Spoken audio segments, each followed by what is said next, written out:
Қайырлы күн баршаңызға. Бүгін біз кабачкиден запеканка дайындайтын боламыз. Ол үшін бізге алдымен кабачкиіміз саламыз. Ұсақтап туралған блендерға саламыз. Салып аламыз кабачкиімізді.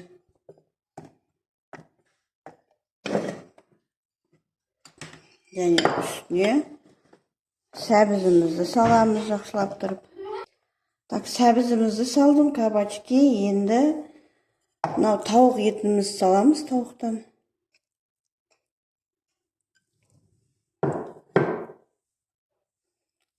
Салып.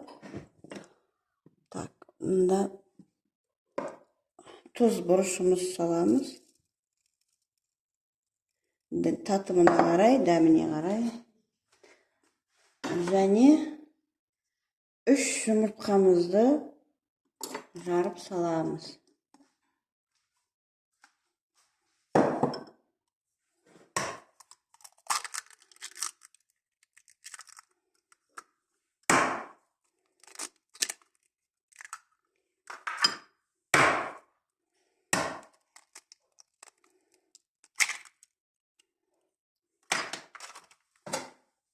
Жұмыртқамызды салдық.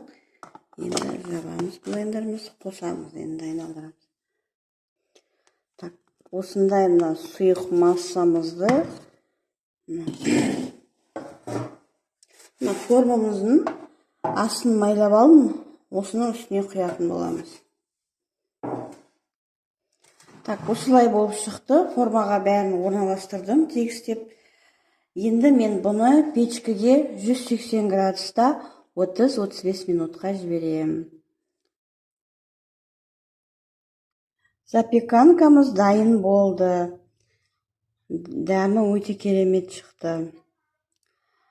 Жасап көріңіздер. Менің арнама тіркелмеген болсаңыздар, тіркеліңіздер. Лайк басып, комментарий қалдырыңыздар. Байыса қазақ байысын. Сіздермен болған Эльмира. Келесі кездескенше сау болыңыздар.